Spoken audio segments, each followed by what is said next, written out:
of innovation and technologies. Why should you use technologies and benefits of technology adoption? He also told us the simple 5 mantra technology, and we're so happy, so proud and delighted to have such wonderful person here with us with his mission and vision.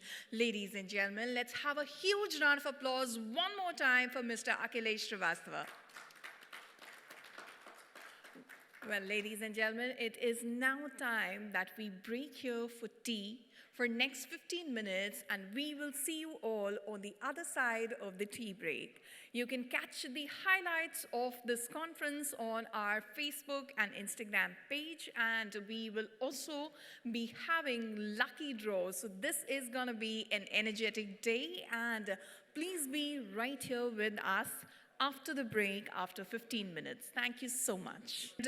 We are now moving ahead with a power-packed session when it comes to bitumen, petroproducts, petrochemicals. There's one very important part, which is shipping, logistics, and storage. And our next panel is going to touch upon that very important facet of shipping, logistics, and storage. So I would now call on stage the moderator for the session, Mr. Rexy Ravindran, Managing Director, Rex Group.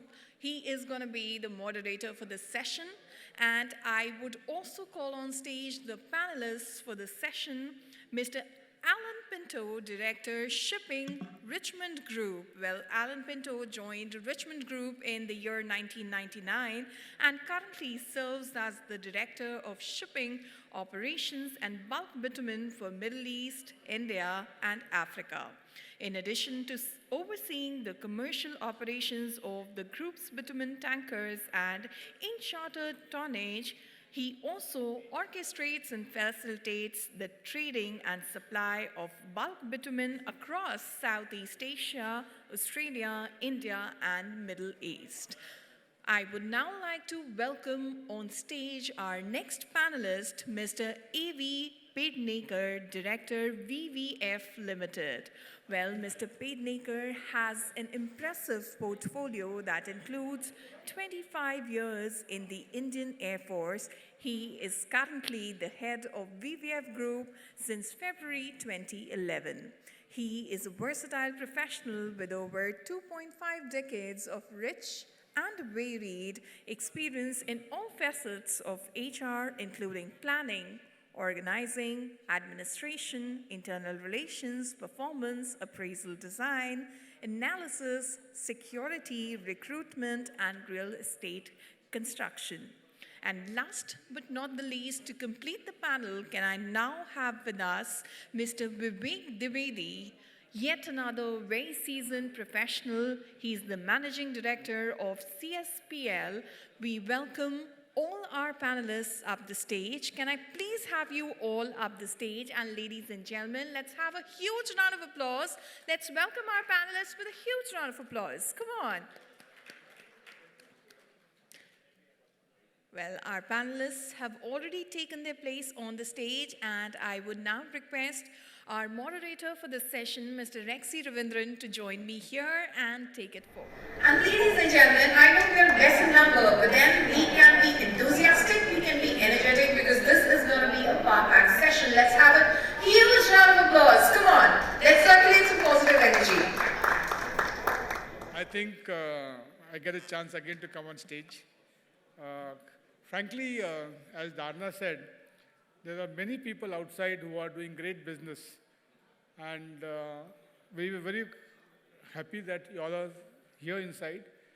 And many of the speakers, they are aware that today in the digital world, when you speak, it's not you're addressing to the people who are sitting in front of you, but you are speaking to thousands and thousands of people who will be watching, seeing your recordings of what you said, and on all media, like in Twitter or in Facebook or in Instagram or on YouTube channels. This presentation which our speakers will be making, they will be shared. And so that's the reason when we will be addressing you, remember that all will be recorded, And this recording will be shared all over the world. In the sense, we have got contacts. We got around 7,000 contacts all over the world. And they regularly subscribe to our digital communications, and they will be watching it. So in any business you do, what is more important is that you should have your logistics in place. And many businesses have failed because their weakness were logistics. You should have a mic, I think. There should be a mic for them. Yeah. So one mic is sufficient because so logistics is very important. Okay, like in any business, if your logistics is weak, your cost goes up, your losses goes up, and eventually you will end up making losses. You want to come here and speak? Or? Questions, yeah. I think we should give a snapshot of what global shipping, the data, and then we start with the... You have it that? You have ready with you? I have something. Why don't you can share it? You can share it? No, it is not in the soft copy. But you can talk about it. Yeah. Yeah, fine. So before we start the panel discussions, Vivek has got... See, Vivek is an expert on logistics. He's been in the shipping industry for the last maybe 20, 30 years. So I had requested him to come, and a very short notice, I must say that he has agreed. He was in India. He just came to India some 3-4 days back. And on my request, he agreed to come to Dubai. And we are very fortunate that he is here with us, and he has got some data he would like to share. Can I request you, Vivek, to share some data on this global shipping, which would educate us, will make us prepared for the panel discussions also. Right.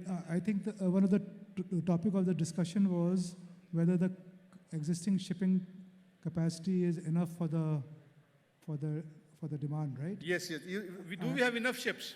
Yeah. So I just want to give a snapshot of the global shipping. Yeah. I think the world fleet stands somewhere around 272 to 280 vessels with a total tonnage of 1.93 million tons deadweight.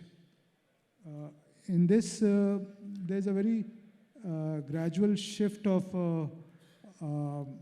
the size of the vessels, the way it is evolving. I'll just give you the size of these vessels are from 46,000 deadweight to 1,000 ton deadweight. Minimum 1,000. Minimum. Now in this, about 4% of the numbers, which is between 30,000 ton to 46,000 tons, there are 11 vessels, about 420,000 tons deadweight, correspond to 21% of the world fleet. Only 11 vessels. Okay, and these 11 vessels have developed over the last 10 years. It was not... It doubled. It means they came into the existence, Then the second one is between 20 KT and 11 KT vessels. It is about 10% of the world fleet in numbers. But again, 27 vessels correspond to 404,000 tons of deadweight, which is equal to about 21% again. Then comes below this is 10 to 7 KT vessels, 10,000 ton to 7,000 tons, which is about 13.9% of the world fleet in numbers. Total 38 vessels, about 309,000 tons deadweight, which is about 16% of the world tonnage. Below this is 6 to 5,000 tons. 65,000 tons. 6,000 tons to 5,000 tons. Is that very popular? Sorry? Is that very popular, 6,000 to 5,000? No, this is popular only in Middle East. I'll come to that. Oh, okay. 6 to 5,000 ton.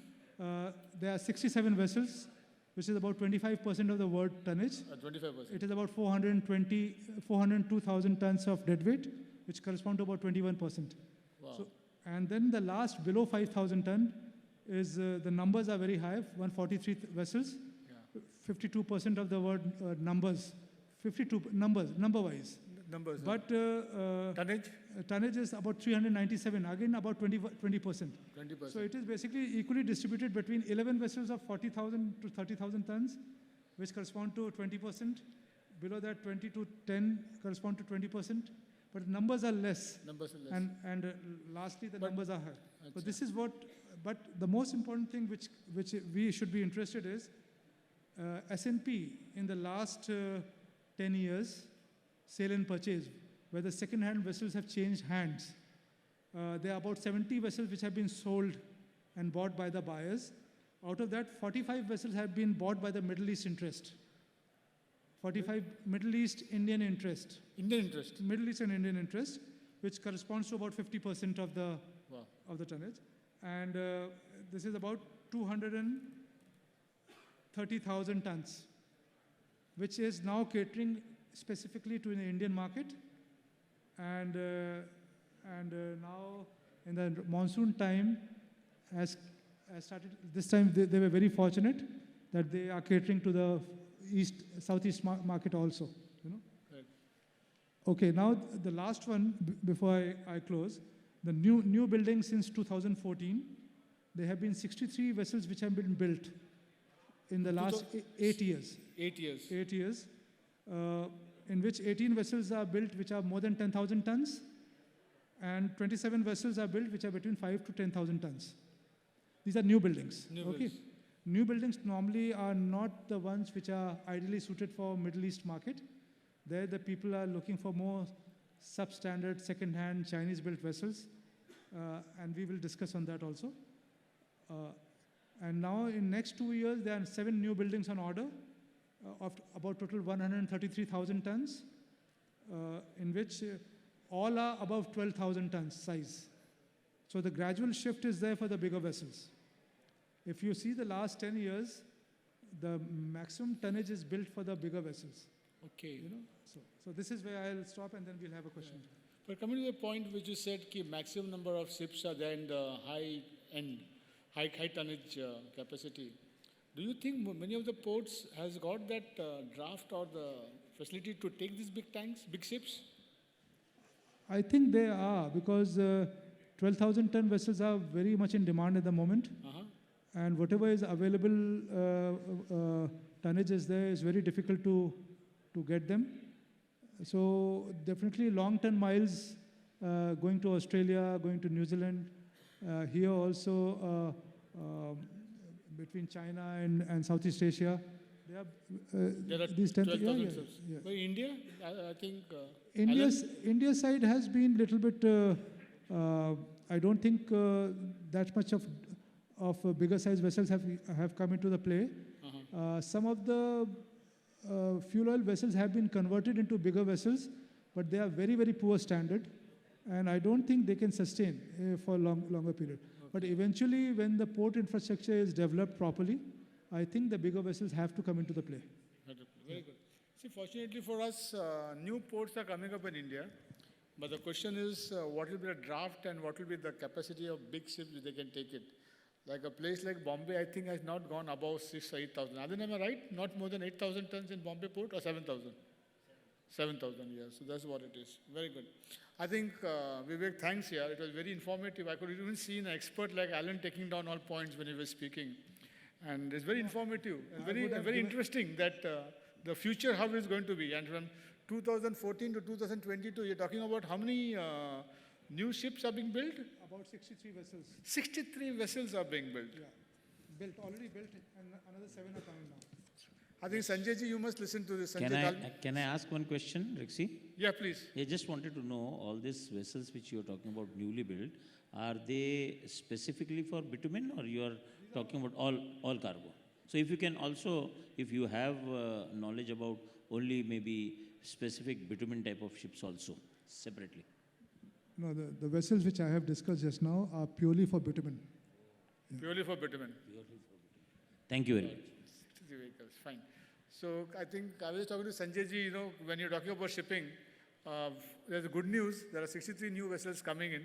But the thing is also that most of them in the higher capacity. So that's the... Achha, very good, yeah. I think with India with capacity to import 5 million tons in the next 5 years, we may have to think of from this 4,000, 5,000 ton ship to maybe bigger ships, because once the bigger ships start coming in, the economic of scale would always help the importer to go for bigger ships. That is what it is. Thank you very much. Before I start the panel discussions, I would like Mr. Pednekar sir to maybe talk about his experience and his company's storage strength in India.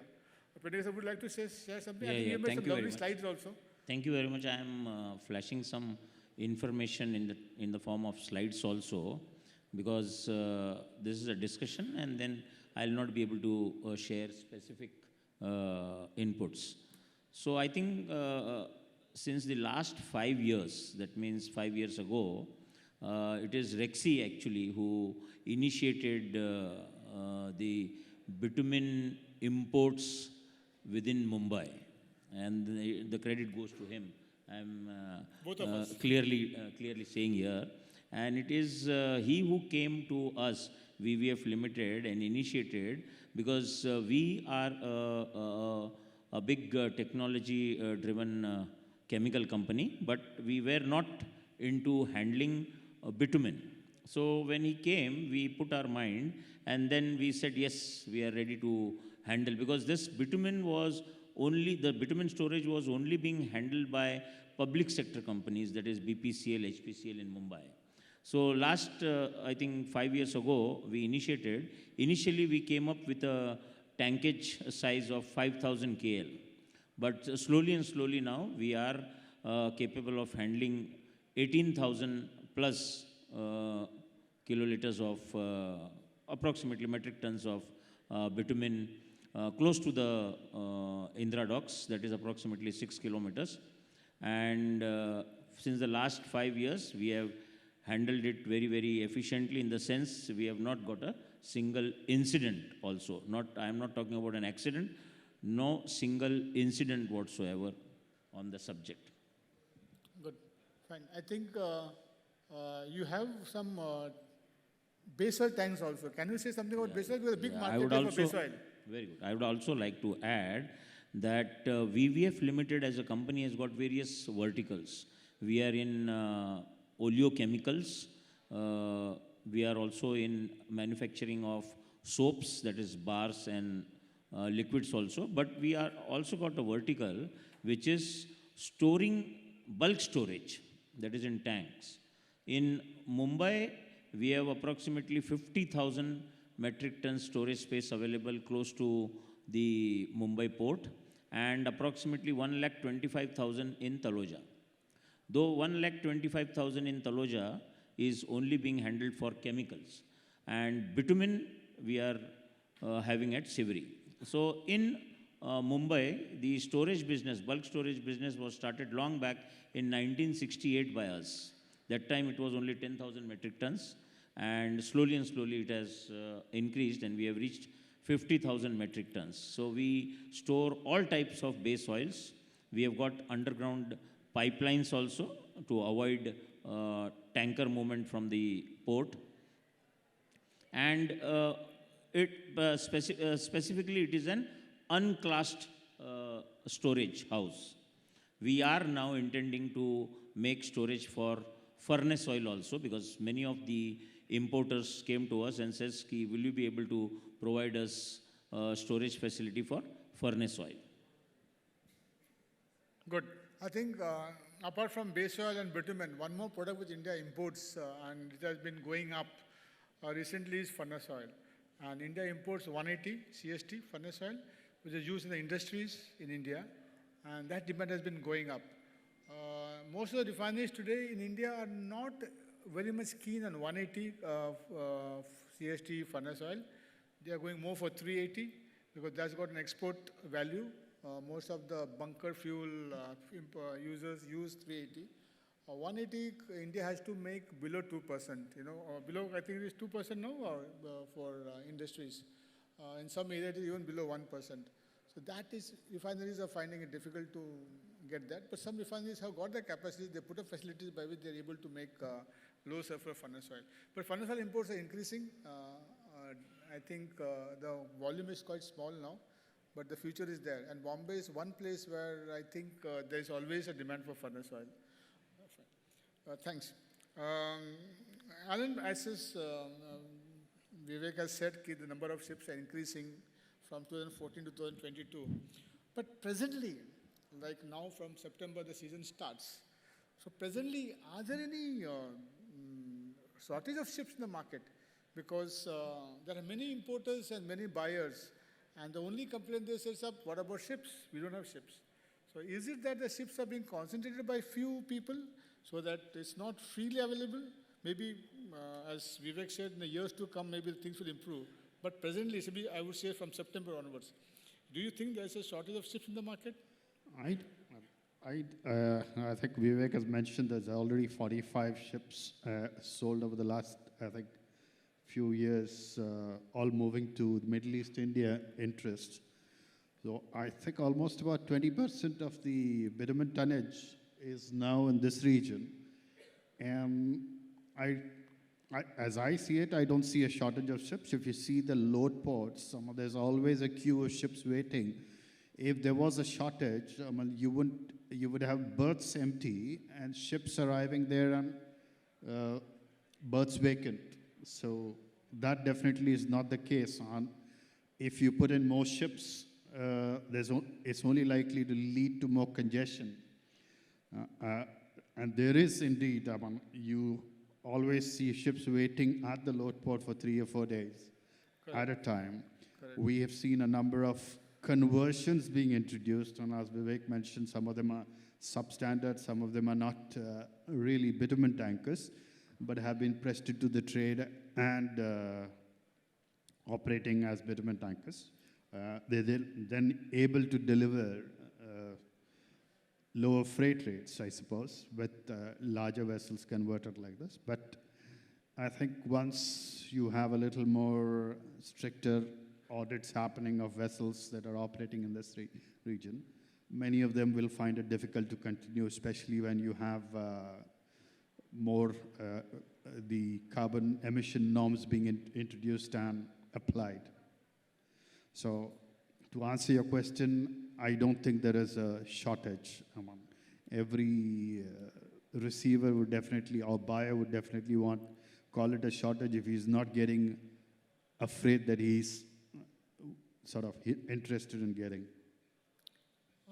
Yeah, I think what you said has got very good reason.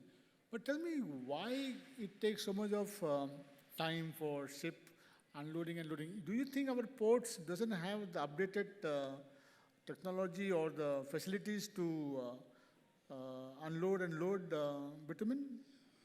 Well, the ideal model for discharge should be pipeline connected to the ship and I would say rigid pipeline connected to the tank. Now that's not possible in many ports because there is no land available for setting up a bitumen terminal within the port area close enough to the berth.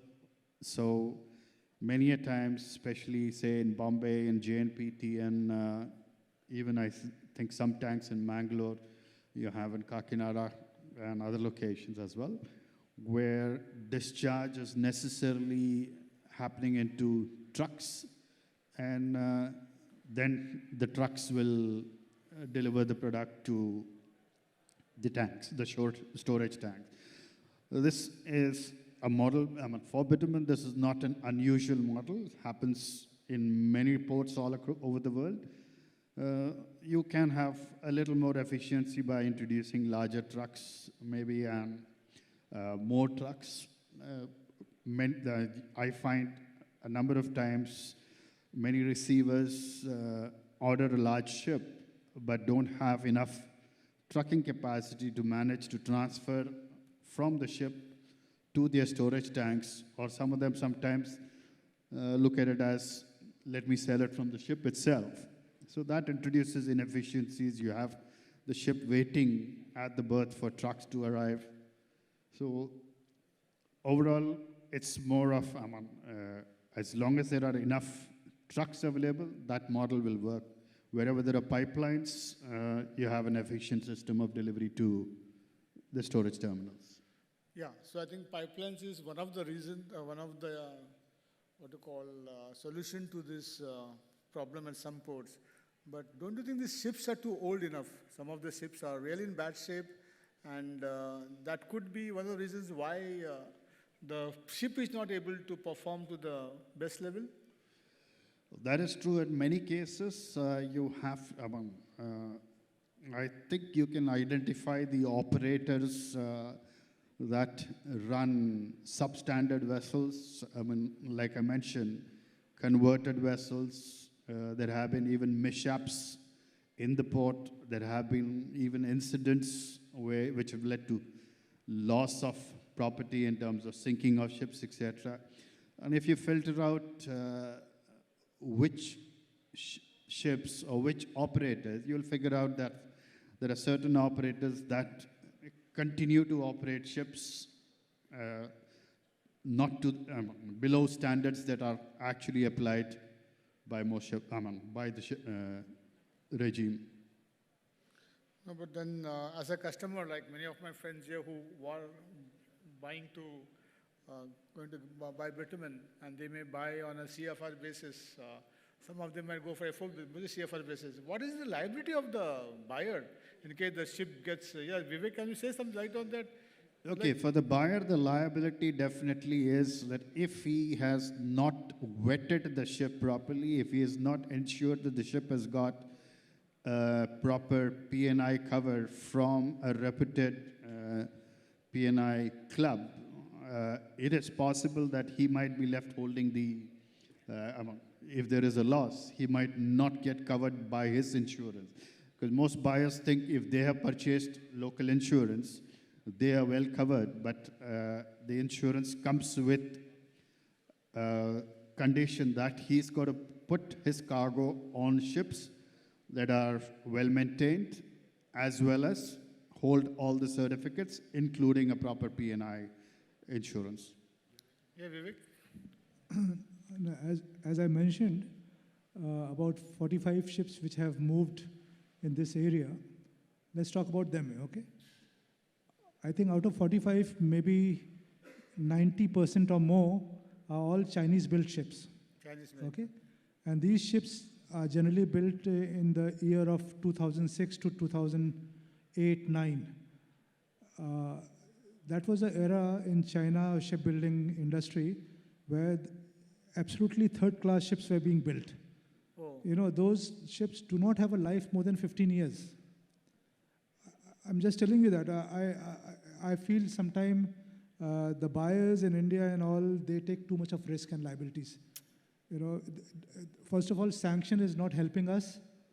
Sanction, a lot of ships cannot be properly insured. The cargoes cannot be insured properly.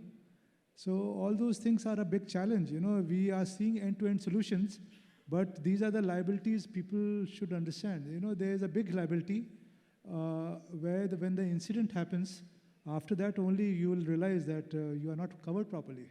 God. You know, so and as Alan said, you know, these ships are able to run and operate here because the whole industry stakeholders here, they are not focused on running the quality ships.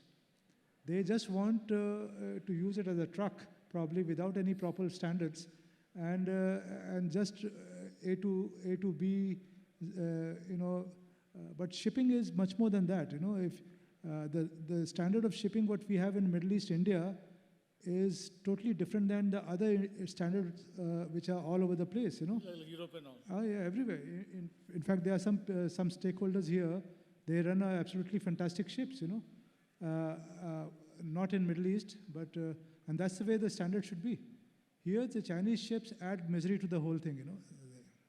No, but the point is that can some of these ports, like Indian ports and all, can they implement some of those European standard practices? Well, if you want to implement those, then I think more than 80% of the ships which are running now, they cannot operate properly. These ships, by the way, they cannot go and operate anywhere else in the world. Correct. I'm just telling you that. I think it's a very big worry for all of us because India is going to import 5 million tons. Our requirement is 10 million tons. We produce 5 million, and 5 million will be imported by India. Now, if you import 5 million tons of bitumen, and you have substandard ships all over the place, I see as a big threat. And I think if you don't wake up think- now and do something, Yeah, you're right. There is this big volume movement, but you can draw parallels to the same thing what was happening between Korea and China. You have these ships, when they were younger, they were all being operated between Korea and China, 2 days voyages. Now here, between Middle East and India, it is anything between 6 days to 15 days voyages, and sometime in the bad weather. So it is not exactly same as operating the ships in between Korea and China. And the ships are aging. The ships which have been bought by the stakeholders here in this part, they are all aging, and they have not been maintained well. fine. Thank you. Thanks, Vivek. Now, coming to the point of this price, freight charges. Can I touch upon such sensitive subject like freight charges? Okay, fine. I see in the freight charges, suddenly the prices of both bulk as well as packed bitumen, there's a jump in freight charges, okay? Like packed bitumen, if you look at it, it touched nearly $50, $55, okay, from Bandarabas to Mundra or Kandla. And then today it is around $25, okay? So such high variation in the freight charges. If I come to bulk, I'll ask Alan about bulk also, freight charges. But why is such a big variation from $25 to $50 in some 6 months period? I think first thing is the bunker prices, They have just gone over the roof, Now the fuel oil was touching $1,000 per ton, or it crossed 1,000 also, This is one, which is the main cause for the packed bitumen and container ships. But apart from that, as I said, all these Chinese-built ships, all these are small ships, okay? And their engines are not designed, or they have run down so badly, they cannot operate on a heavy fuel oil. Most of these ships are running on diesel oil. Gas oil and diesel oil, because the engines are not fit enough, to operate on a heavy fuel oil. And Cost goes up. Yeah, so they are double-edged thing, When the high bunker prices, the substandard ships. So these are the two main things. But you think the freight cost, the cost of fuel is the main reason for the being so volatile? Adil, what about bulk? Sorry, Vivek, you're saying I'm something. saying cost of fuel and the inefficient ships. Because these ships are moving at 6 knots, 7 knots, 8 knots speed. Okay. Actually, they should be moving at least at over 10, 11, 12 knots, Then the things are much more better, At the moment, they are just struggling here. Adil, coming to bulk bitumen freight charges, we have been discussing with oil companies in India also that why don't you take the actual freight charges than taking one port, and then trying to put an index. Every port has some issues and problems. So does it mean that every movement of product, the cost depends upon the port, or is it only on the distance, pure distance?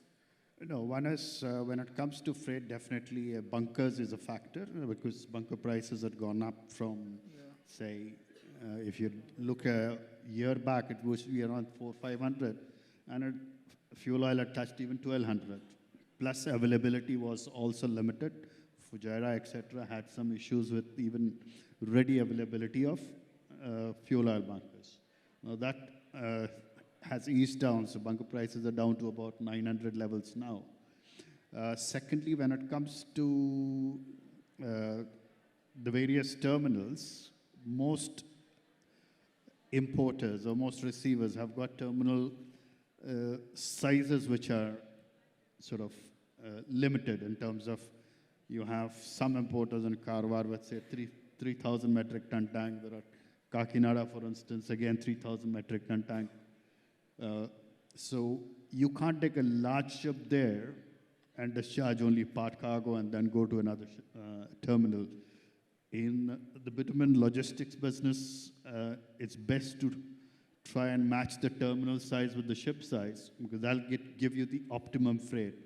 But if you go drop off in one location and drop off and balance to another location, your freight charges will increase considerably. So in my opinion, it's mainly matching terminals with ship sizes.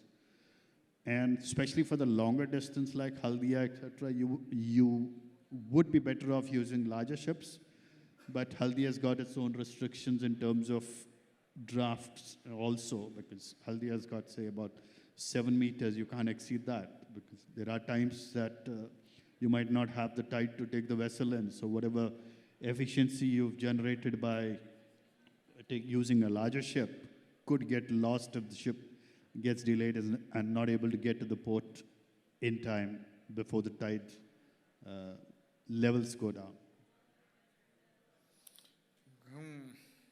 Because I always have a fight with the oil companies. They take some index and they say, I say every port is different, like Haldia, Vizag, Kakinada, your ports at this. Yeah, every port would have a different rate depending on, of course, the ship size that can call there and its distance from the load port. Yeah.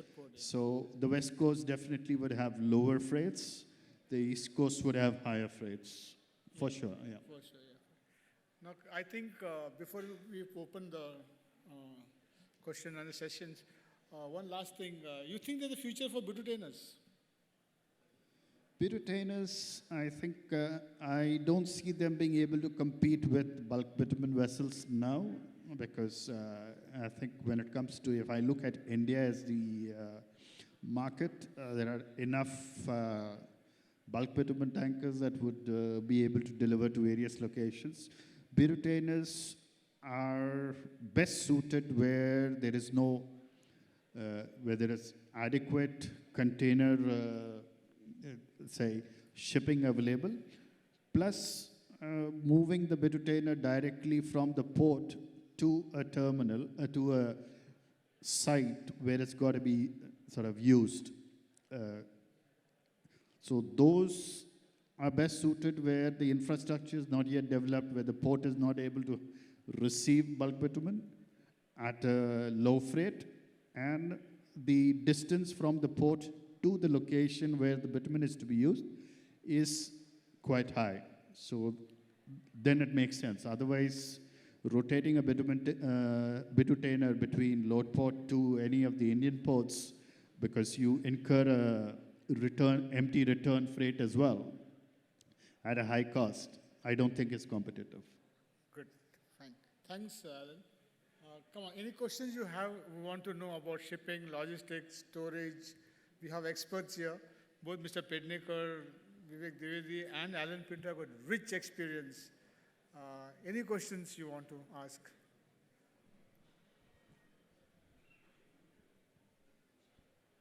I'm sure Sanjay has no questions now that he has answered your query about bitumen ships and new ships coming in the market. You can have.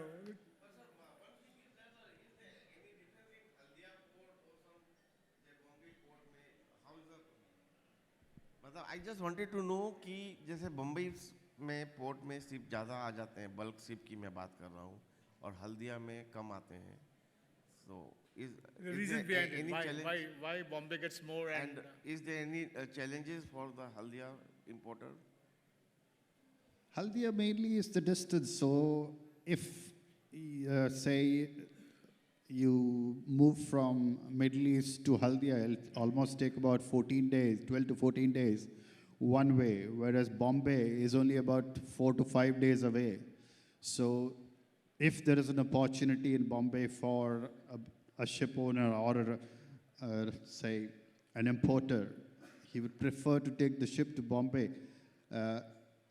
In Bombay, I mean, you could do two round trips with the same ship into Bombay, and it'll take about, the same ship will take about 1 month to say one trip. So you would, if it's a 5,000 ton ship, you would deliver 10,000 into Bombay and only 5,000 into Haldia. So if the economics permit.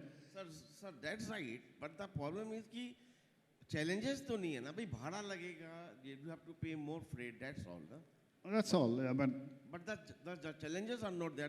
There are no challenges. It's only the economics. How soon I'm going to make, or which option gets me the most returns. Let me add something. Yes, sir. Here the thing is, see, the bitumen trade in general is, is with the end-to-end solutions. If you have your own interest, then you have to create your own logistics. Because if you are going to depend on some independent ship owners or stakeholders who are your competitors also, then they will not be, you will not be their priority. Okay. If you want a regular supply, unhindered supply of product in Haldia, then gradually you have to build your own supply chain. This is in bitumen. It is not like any other petroleum product where you have enough tonnage in the market and you can just choose and pick and supply. It is a very, very typical customized solutions which we have to create for individual businesses. So I think that's where the challenge is. Thank you, sir. Thanks. Any more questions? Fine. Thank you, Pednekar sahab. Thank you, Vivek. Thank you, Alan. Very interesting. And some of the figures which Vivek has given are very interesting. But at the same time, it's also very scary to know that there's so many accidents are happening. I will prepare a slide and send you so that you can circulate it. Yeah. Please. That's been nice. That's been nice. I think safety is the most important thing, and I think people like Alan should take the lead in making the ports in India much more stricter than what they are today. Maybe in May, we are having a conference in Bombay on logistics, where we want to call the customs people, we want to call the ports, and we want to have a healthy discussions on some of the practices which we have in India, and maybe how we can improve on that so that the less accidents, because that is very worrying, because environmentally and also life is life-threatening. So maybe in month of May, we'll have a session on that, and we'll see how we can take it forward. Thank you very much. Thank you very much, Pednekar sahab. Thank you very much, Vivek. Thank you, Alan. Thanks, guys.